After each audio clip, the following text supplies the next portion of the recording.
গণভোটের সময় নিয়ে রাজনীতির মাঠে উত্তাপ থাকলেও এ বিষয়ে এখনো কোনো নির্দেশনা পায়নি নির্বাচন কমিশন। এর মধ্যেই পুরো দমে চলছে ত্রয়োদশ সংসদ নির্বাচনের প্রস্তুতি। গণভোট আগে হলে সেটি জাতীয় নির্বাচনে প্রভাব ফেলবে কিনা তা নির্ভর করছে কোন আঙ্গিকে ভোট হবে তার উপর। এ বিষয়ে আলোচনা করতে এবার আমাদের সাথে যোগ দিয়েছেন বিএনপির তথ্য গবেষণা বিষয়ক সম্পাদক আজিজুল বারী হেলাল। আপনাকে স্বাগত। শুরুতে জানতে চাই, আপনার দলের নেতারা যেটি বলছিলেন যে দেশের স্বাধীনতা ও সার্বভৌমত্ব নিয়ে ষড়যন্ত্র করছে জামায়াত, তো এটি প্রতিহত করতে আপনারা কি পদক্ষেপ নিচ্ছেন? রেইনবো অ্যাক্রোপ্লাস্টে অ্যাক্রিলিক এমালশন থাকায় মুছে ফেলা যায় যে কোনো দাগ সহজেই। Rainbow Paints, colour of joy. ধন্যবাদ আপনাকে। আজকে মহান 7ই নভেম্বর, বিপ্লব এবং সংহতি দিবস। এই দিনে বাংলাদেশের সার্বভৌমত্ব পুনঃপ্রতিষ্ঠিত হয়েছিল। সুতরাং এই দিনের তাৎপর্যের জন্য আমি দেশবাসীকে বিএনপির পক্ষ থেকে বিপ্লবী শুভেচ্ছা এবং অভিনন্দন জানাচ্ছি। আমি যেটা বলতে চাচ্ছি যে বাংলাদেশে যদি এখন একটি নির্বাচন যথাসময়ে এবং সুষ্ঠু এবং গণতান্ত্রিকভাবে না হয়, তাহলে কিন্তু বাংলাদেশের সার্বভৌমত্ব আবারও বিপর্যয়ের মুখে পড়বে।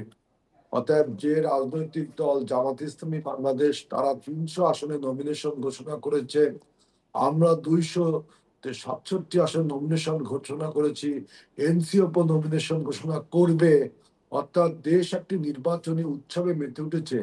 এখন যদি বলে যে নির্বাচন প্রতিহত করা হবে গণভোট আগে না হলে, তারপরে জুলাই সনদের বাস্তবায়নের সবকিছু ঠিক না হলে, অথচ গত 3 মাসে আপনার কয়েক দফা আলোচনার পরে আমরা জুলাই সনদ রচনা করেছি এবং গণভোট ইলেকশনের দিনই হবে, অর্থাৎ জাতীয় নির্বাচনের দিনই হবে। এই সবকিছু রিজলভ ইস্যু। কিন্তু এখন দেখবেন যখনই বিএনপি তার নির্বাচনী কার্যক্রম শুরু করেছে বিভিন্ন প্রান্তিক অঞ্চল থেকে, যেহেতু নমিনেশন ঘোষণা করেছে, তখনই বিএনপির গণজোয়ার, বিএনপির জনপ্রিয়তা দেখে আমি দেখলাম এই রাজনৈতিক দলটি আবার নির্বাচন পেছানোর বা নির্বাচনকে অনিশ্চিত করে তুলতে একটা অপচেষ্টা নিচ্ছে। এর ফলে কিন্তু বাংলাদেশের সার্বভৌমত্ব, বাংলাদেশের গণতন্ত্র আবারও কিন্তু থমকে দাঁড়াবে। এই জন্য জামাত ইসলামকে আমরা আহ্বান জানাবো যে যে নির্বাচনের জন্য আপনারা মনোনয়ন ঘোষণা করেছেন, নির্বাচনের জন্য ভোট প্রার্থনা করছেন, সুতরাং নির্বাচনকে প্রশ্নবিদ্ধ করলে, অযথা প্রশ্নবিদ্ধ করলে বাংলাদেশের সার্বভৌমত্ব এবং গণতন্ত্রই কিন্তু প্রশ্নবিদ্ধের মধ্যে হয়। আপনারা আসলে এই যে গণভোটের ব্যাপারে একটি দাবি করেছেন যে জাতীয় নির্বাচনের দিনই গণভোট হওয়ার কথা আপনারা বলছেন, তো এটি যদি আসলে না হয় তাহলে আপনারা দল থেকে কিরকম পদক্ষেপ নেবেন? দেখেন, আমরা বলছি যে গণভোটটা আপনার এই কথা আর মাসে 3 মাস আছে, 3.5 মাস আছে। এই 3.5 মাসের মধ্যে গণভোট এবং জাতীয় নির্বাচন করার আসলে বাস্তবিক অবস্থাটা নেই। আর আপনার গণভোটের জন্য একটা খরচ, ইকোনমিক একটা এক্সপেন্ডিচার আছে, আবার জাতীয় নির্বাচনের জন্য একটা এক্সপেন্ডিচার আছে। এবং এই দুটো নির্বাচন ডিফারেন্টলি করার জন্য অনেক পরিশ্রম এবং অনেক সক্ষমতার প্রয়োজন হয়, যেটা এই মুহূর্তে নির্বাচন কমিশনের নেই। এই জন্য আমরা আহ্বান জানিয়েছি নির্বাচন কমিশনে এবং জাতীয় ঐক্যমত ইসেও, যে একই দিনে হোক দুটো ভোট। কিন্তু একই দিনে না হওয়ার আমি কোনো কারণ দেখছি না। যদি আহ, আগেই হয়, তাহলে আমরা আবারও আলোচনার ভিত্তিতে এটাকে একই দিনে করার জন্য বলবো। কিন্তু প্রতিহত করব, পদক্ষেপ নিব, ব্যবস্থা নিব, এই ধরনের হুমকিমূলক কথা বলে আমাদের নির্বাচনের অগ্রযাত্রাকে আমরা ব্যাহত করতে চাই না।